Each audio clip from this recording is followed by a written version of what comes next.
साथींनो, आज मी तुम्हाला ओळख करून देणार आहे एका ध्येय वेड्या अवलियाची. तसं पाहिलं तर माझं संपूर्ण आयुष्य मुंबईत गेलं. म्हणजे मी खरा तर मुंबईकरच, पण मी आता सांगलीला स्थायिक झालो आहे. त्याला जेमतेम 2.5 वर्ष झाली आहे. या काळात मला अनेक सुहृद भेटले, पण मी ज्यांची आज ओळख करून देणार आहे तो अवलिया मला जीव लावणार आहे असे जर कुणी सांगितले असते तर त्यावर माझा विश्वास बसणे कठीण होते. कारण वयाच्या 75 नंतर नवीन मैत्री होणे आणि त्यातही जिवलग मैत्री होणे तसे दुर्मिळच.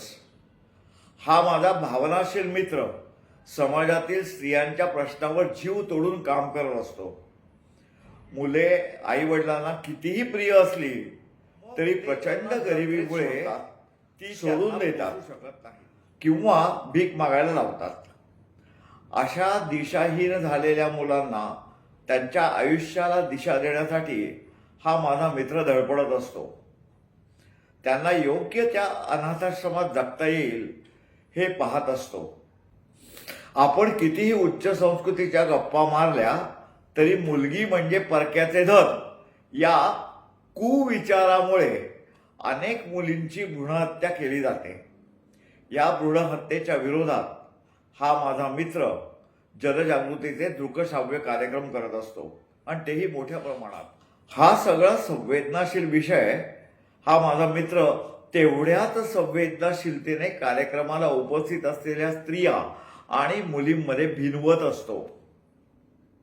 त्याचा परिणाम म्हणून या स्त्रिया कुणीही आपल्यावर कितीही दबाव आणला तरी आपण आयुष्यात कधीही भ्रूणहत्या करणार नाही अशी मनोमन शपथ घेताना दिसतात.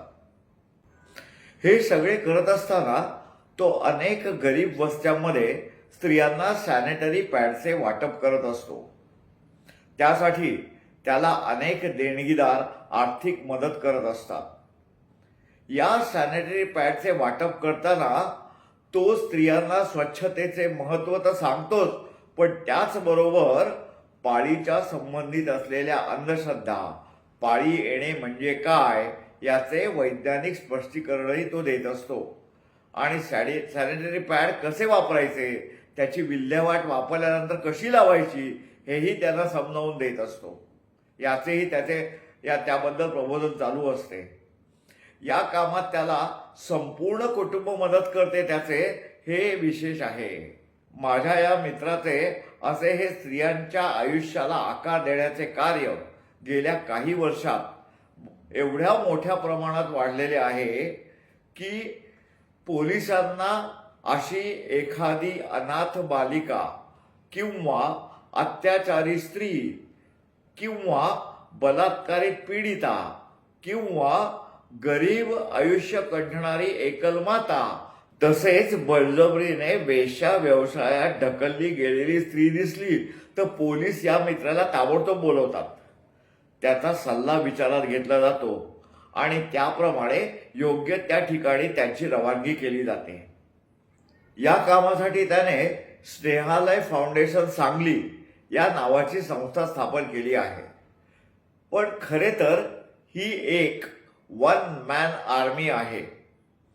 या संस्थेतर्फे त्याने 500हून अधिक जनजागृतीच्या कार्यक्रम केलेले आहेत आणि त्या कार्यक्रमांच्या माध्यमातून शाळा, महाविद्यालये, महिला मंडळे तसेच शहरी व ग्रामीण भागामध्ये समाज जागृतीचे कार्य प्रभावीपणे केलेले आहे. हा सद्ग्रस्त अनाथ मुलांसाठी, झोपडपट्टीतील महिलांसाठी तसेच तरुणांच्या भवितव्यासाठी आयोजित कार्यशाळांच्या माध्यमातून समाजाच्या उन्नतीसाठी अविरत झटत असतो. हा माणूस स्नेहालय फाउंडेशनचा केवळ अध्यक्षच नव्हे तर खऱ्या अर्थाने समाजहितासाठी कार्य करणारा स्नेहदूत आहे. हा मित्र स्वतःच्या आर्थिक स्थैर्याकडे दुर्लक्ष करून अशा प्रकारे समाजकार्य करण्यात मग्न असतो. त्याचे म्हणणे असते की आपण काम करत राहावे, आपले काम बघून लोकांकडून मदतीचा ओघ सुरू राहतो. खरंच किती सत्य आहे हे. माझ्या या मित्राच्या माणुसकीचे आणखी एक वैशिष्ट्य म्हणजे तो फारशी ओळख असो वा नसो, त्याला कोणी अर्ध्या रात्री हाक मारली तरी ताबडतोब त्याच्या अडचणींचे निवारण करण्यासाठी तो तत्परतेने मदतीला धावतो.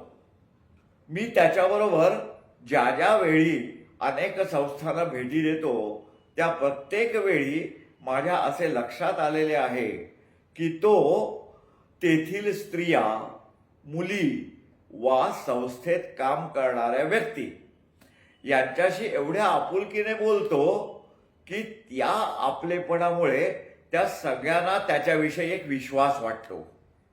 त्यामुळे ते त्याला आपली कर्मकहाणी सांगत असतात. हा शांत चित्ताने त्यांचे म्हणणे ऐकून घेतो आणि त्याचे निवारण कसे करायचे, कसे करता येईल यावर विचार करत असतो. आपल्या खडतर आयुष्याशी झुंजणाऱ्या समोरच्या निराश व्यक्तीला या माझ्या मित्राचे 2 आपुलकीचे शब्दही भरभरून जगण्यास कसे बळ देतात हे मी स्वतः पाहिले आहे. स्वतःच्या आयुष्यापेक्षा ज्यांचे या जगात कोणी नाही अशा लोकांच्या आयुष्याला उभारी देण्याचे, आकार देण्याचे कार्य करणाऱ्या अशा या माझ्या अवलिया मित्राचे नाव आहे धनंजय अरवाडे. त्याच्या या ध्येय वेड्या वृत्तीला माझा मनापासून सलाम.